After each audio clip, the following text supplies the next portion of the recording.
Welcome my curious friend. Today we are going to study exercise 1.1 का question 4 करने जा रहे हैं जो कि क्लास 10th का है। ये भी बहुत ही टफ है। ठीक है, आप नए नए हैं तो आपके लिए टफ है, लेकिन एक बार जब मैं समझा दूंगा तो ऐसा किसी इंटरनेट पे किसी ने आपको नहीं बताया होगा। ठीक, और इसके बाद आप कभी भूलेंगे नहीं। ठीक है, तो use Euclid's division lemma to show that the square of any positive integer is either of the form 3m और 3m+1 for some integer m। Clear है?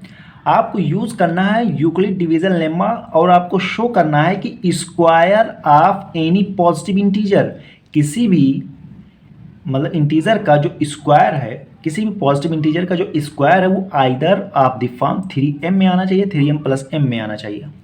क्लियर है? तो सबसे पहले वही पुरानी वाली काम हम करेंगे, पुराना वाला काम। हमें क्या पता है यहाँ पे एनी पॉजिटिव इंटीजर क्या है, तो इसी को हम लेट कर लेंगे। Let A be any positive integer. ठीक है, तो यहाँ पे पॉजिटिव मैंने इस तरह से लिख दिया, लेकिन आप इस तरह से लिखिएगा नहीं तो नंबर एग्जामिनर काट लेगा। ठीक, अब आगे बढ़ते हैं। ठीक, अब यहाँ हमें पता क्या चला, ये कौन सा फॉर्म होता है 3m और 3m+1। तो ये क्या है, क्या है बताओ? जैसे मैंने अभी बताया था यूक्लिड डिवीजन क्या होता है b³ + r, और ये होता है 0 less than r less than b। तो यहाँ a तो ये हो गया, a समझ लो ये a के इक्वल है, a = 3m है, a = 3m+1, मतलब जो भी कोई इंटीजर होगा वो होगा, मैंने a माना है इसलिए a = 3m, a = 3m+1 है। तो a क्या है, ये है, तो a = क्या होता है b q, तो ये है b, ये है q, ये है b, ये है q, ये है r। तो हमें b क्या मिल गया बताओ? 3 मिल गया ना, और r हमें तो पता नहीं है, कुछ भी हो सकता है। तो चलो हम देखते हैं आगे। a = b³ + r, 0 less than r less than b। Clear? अब आगे बढ़ते हैं। क्या करना है, हमें a = a मिला, क्लियर, b = 3 मिला, समझ गए ना? अब क्या करना है, अब हमें r पता लगाना है कि रिमाइंडर क्या क्या हो सकता है। उसके लिए तो b की जगह पे हमें वैल्यू रखनी होगी, तो 0, इसको मैं रेड से करूँ, 0 less than equals to, I mean to say that r is greater than r equals to r and less than b। अब यहाँ से हम कहाँ से कहाँ तक जाएंगे आप बताइए? ये तरीका होता है, ये ना समझिएगा कैसे सर बता दे रहे हैं। देखो, अब यहाँ से r की जो वैल्यू हमें मिलेगी ये होगी, या तो 0 होगा क्योंकि 0 के इक्वल यहाँ दिखा रहा है, 1 होगी, 2 होगी, क्या 3 होगी? नहीं होगी, 3 से कम चाहिए, समझ गए? तो ये हमारे 3 पॉसिबल क्या बन गए, केस बन गया, समझ गए? ऐसे ही करना है, कोई दिक्कत नहीं। सबसे पहले हमें क्या मान लिया, एनी पॉजिटिव इंटीजर बन कह रहा है, तो हमने लेट कर लिया ए बी या एनी पॉजिटिव इंटीजर। उसके बाद ये तो यूक्लिड डिवीजन लेम्बा है, लिख दोगे तो टीचर को आपको एक्सप्रेशन आप दे देंगे कि बहुत खतरनाक से आता है इसको। उसके बाद a = a होगा, b = 3 होगा, 0 is r is less than r = 0 and greater than r less than 3, I mean to set b। अब यहाँ पे क्या करना है, square of any positive integer. तो सबसे पहले हमें फर्स्ट केस देखना होगा, सेकंड केस और थर्ड केस। तो हम देखते हैं यहाँ फर्स्ट केस, व्हेन क्या r = 0, जब r की वैल्यू 0 होगी तब हम क्या करेंगे, तो हमारा a = क्या हो जाएगा 3q + r, ये होता है। तो r की जगह पे क्या है 0 है, तो a = क्या हो गया 3q सिर्फ बचा। हमें चाहिए क्या, स्क्वायर चाहिए। अब इन दोनों का स्क्वायर हम कर देंगे, स्क्वायर स्क्वायर, तो a² = 3 3 जा 9। ठीक है, आप इस तरह से भी लिख 3 एंड 3q के फॉर्म में हमने इसको तोड़ लिया है, समझ गए? अब हमें लेकिन बताना क्या था, आप कहेंगे सर 3m हमें बनाना है। ठीक है, तो इसको मैं अब चलो बताता हूँ। इसके लिए क्या करना होगा, हमें देखो 3 हमें मिल गया है और 3m चाहिए, तो चाहे जहाँ से हमें 3 चाहिए और m ओम वाला तो आ जाएगा, लेकिन सबसे पहले आपको दिमाग लगाना हो। किस तरह से दिमाग लगाया जाता है, आप कहेंगे हमें 3m और 3m+1 के फॉर्म में चाहिए। तो जब मैंने यहाँ पे देखो स्क्वायर किया तो ये 9q² आ जाएगा, तो इसको हम थ्री थ्री में इस तरह से तोड़ लेंगे, थ्री को अलग कर लेंगे क्योंकि हमें थ्री लाना है। अब इसको मैंने अलग कर लिया, अब इसका क्या करना अभी बताता हूँ क्या करना है। आप सीधे सीधे लिख देंगे A square is equals to 3m, समझे समझे। अब यहाँ पे आप लिख देंगे where m is equals to 3q square is an integer. बस क्लियर हो गया, आपका आंसर आ गया, समझे। इसमें ऐसे ही करना है और कोई दिक्कत नहीं है, क्लियर है। जैसे देखो यहाँ पे 4 है, हमने मान लिया a इक्वल्स टू 4, मतलब ऐसे हम लेट कर लिया है, समझ गए। तो इसी तरह से मैंने 3q को m मान लिया है। जब तक आप इसमें लेट नहीं करेंगे तब तक आपका आंसर सीधे सीधे नहीं आएगा, क्योंकि जब घी सीधी उंगली से ना निकले तो टेढ़ी करनी पड़ती है, वही वाली कहावत है। तो वही कहावत इस चीज़ पे लागू हो रहा है यहाँ पर, समझिए। ये बहुत ही यहाँ पे उंगली टेढ़ी करनी पड़ती है। तो let A be an A positive integer, और ये वाला यूक्लिड डिवीजन लेम्मा था। ए हमें पता चल गया, बी पता चल गया, यहाँ से आर की वैल्यू क्या क्या हो सकती है पता चल गया। यहाँ पे 3 केस बनेंगे, तो when R is equal to 0 3q A is equal to 3q, A square हमने किया तो 9q स्क्वायर आया, लेकिन हमें चाहिए 3m, तो 3 इंटू 3q स्क्वायर में हमने तोड़ लिया। अब 3 तो हमारा है, अब इसको हमने 3q स्क्वायर को हमने m मान लिया है, तो ये हमारा आ गया आंसर, क्लियर है। तो हमें फर्स्ट मिल गया। अब चलो आगे बढ़ते हैं। When r is equal to 1 तब क्या होगा, तो आप बताइए क्या होगा। ये होगा a is equal to 3q plus 1 होगा। अब इसको स्क्वायर करें, या तो यहाँ पे लिख दो स्क्वायरिंग, a स्क्वायर करो या 3q प्लस 1 स्क्वायर करो, लिखो या ना लिखो, मतलब लिख दोगे तो थोड़ा और अच्छा रहेगा। a स्क्वायर हमने किया। अब a प्लस बी का होल स्क्वायर बताइए क्या होता है, a square plus B square plus 2ab, यही तो होता है। A square is equal to 9q square plus 1 plus 3 2 जा 6q।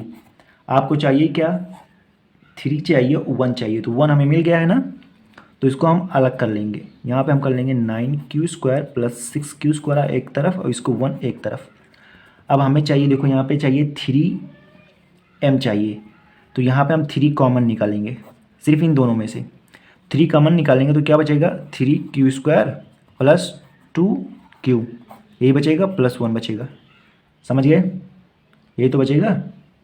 अब देखो इस पूरे को आप m मान लेंगे तो आपका आ गया ना 3m प्लस 1, ये हो गया 3 और ये हो जाएगा पूरा वो m और 1। तो दिमाग लगाना पड़ेगा आपको, जब एक दो बार आप करेंगे ना तो इस तरह का क्वेश्चन आएगा तो चाहे जहाँ आ जाएगा आपको तुरंत कर ले जाएंगे। थोड़ा सा स्टेप याद कर लेना, थोड़ा दिमाग से याद कर लेना। सबसे पहले हमने a प्लस बी का होल स्क्वायर किया, हमें चाहिए लास्ट में 1, तो हमने 1 को अलग कर लिया, और जो यहाँ पे बचा है हमें 3 चाहिए था, 3 को हमने कॉमन निकाल लिया, जो बचा यहाँ पे कर दिया, और ये पूरा हो गया a स्क्वायर। अब a square is equal to, यहाँ पे हम कहेंगे 3m प्लस 1, ये हो जाएगा हमारा, एक ये हो गया, एक ये हो गया। अब यहाँ पे हम लिखेंगे, समझे क्या लिखेंगे, वही वाली बात लिखेंगे कि वेयर m क्या है, यहाँ पे m इसको लिया ना, तो हम लिखेंगे m is equals to 3q square plus 2q, समझे। और क्या लिखेंगे, इज एन इंटीजर। m क्या है, कोई इंटीजर है जो किसके इक्वल है, 3q स्क्वायर प्लस 2q के इक्वल है, समझ गए। बस यही यहाँ पे लिख देना, वेयर ये क्लियर है, यही करना है, कुछ नहीं वो करना है। इसके बाद चलते थर्ड केस पे, व्हेन क्या, व्हेन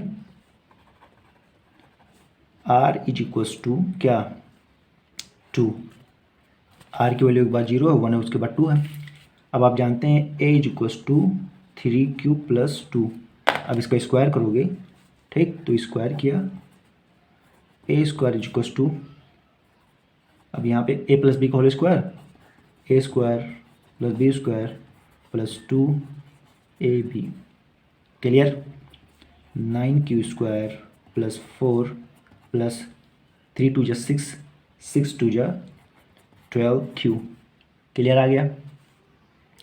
अब यहाँ पे आप क्या करेंगे, आपको सिर्फ यहाँ पे ये और यही दिखाना है, ठीक, आगे कुछ बताया नहीं है। तो यहाँ पे हमें तोड़ना होगा 9q square plus 12q plus 3 plus 1, 3+1 इसको 4 को लिख सकते हैं ना, समझ गए। ए स्क्वायर इज इक्वस टू, यहाँ से अब आपको 3 कॉमन लेना होगा। 3 जब आप कॉमन लेंगे तो ये हो जाएगा 3q² 4q + 1 और यहाँ पे +1, समझ गए। अब क्या होगा, हम A square is equals to 3m + 1 हमारा आंसर आ जाएगा। अब इसके आगे क्या, वही पुरानी घिसा पिटा dialogue, where 3q² + 4q + 1 is equals to m, I mean to say the m is equals to 3q² + 4q + 1 is an integer, समझ गए। ये हो गया। अब क्या हो गया ना, बस ये तो दिखाना था। सबसे पहले आप देख लो एक बार फिर से, हमने लेट कर लिया ए बी या एनी पॉजिटिव इंटीजर, हमें दिखाना था square of any positive integer का कि ये क्या इस फॉर्म में आ सकता है 3m + 1 के फॉर्म में। तो ये मैंने किया लेट, उसके बाद हमने यूक्लिड डिवीजन लेमा का फार्मूला लिख दिया, उसके बाद ए हमारे पास ए था, बी को हमने यहाँ से निकाला कि 3 होगा। उसके बाद यहाँ से हमने पता लगाया कि आर का जो पॉसिबल वैल्यूज़ क्या क्या हो सकती हैं, तो 0 1 2 हो सकती हैं। एक बार हमने 0 रख के स्क्वायर करके काम किया, तो m की वैल्यू हमें कैसे पता चली, जो 3 के बाद कोई भी चीज़ होगा उसको हमने m मान लिया है, उसको हमने इंटीजर कह दिया है। When r is equal to 1 माना, तो दूसरा ये केस था, तो यहाँ पर जो पूरा था मैंने यहाँ से 3 कॉमन लिया और 1 था उसको मैंने अलग कर लिया, 3 को कॉमन लिया और ये जो पूरा था इसको मैंने कह दिया कि ये m है, इज एन इंटीजर है, ठीक। उसके बाद थर्ड वाला केस जो हमारे पास था उसको भी हमने स्क्वायर किया और उसके बाद 3m + 1 किया और उसके बाद इज एन इंटीजर। अब यहाँ पे आता है ओरिजिनल चीज़, मतलब लास्ट में आप कहेंगे हेंस या सो दैट दी, जो आपसे क्वेश्चन में पूछा है स्क्वायर ऑफ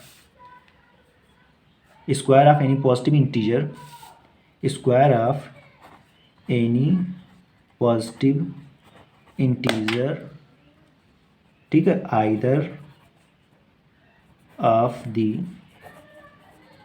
फॉर्म, यही लिखना है, मतलब जो यहाँ लिखना है हेंस या so that the square of any positive integer either of the form 3m और 3m + m और सम इंटीजर, वही पूरा छाप देना है, फॉर्म 3m और 3m + 1। इतना आसान है, कुछ मतलब अलग से आपका दिमाग नहीं लगाना है, समझ गए ना। और एग्ज़ाम में आपको बहुत जल्दी होगा, थोड़ा जैसे जब कोई बताता है टीचर तो थोड़ा टाइम लगाता है, लेकिन जो आप समझेंगे, जो आप एग्ज़ाम में लिखेंगे वो बहुत जल्दी हो जाएगा। तो मैं टीचर हूँ इसलिए मुझे पूरा बताने का हक है और क्लियरिटी से आपका पूरा हो गया। तो यहाँ से क्लियर है, ये सब आपने किया, यहाँ पे आपने सब कुछ किया। उसके बाद हेंस करके जो आपसे पूछा गया है the square of any positive integer from the sum integer, clear है। तो I hope you enjoy this answer. तो वीडियो आपको कैसी लगी कमेंट्स में बताएं, वीडियो को लाइक शेयर और चैनल को सब्सक्राइब करें। Thank you for watching this video.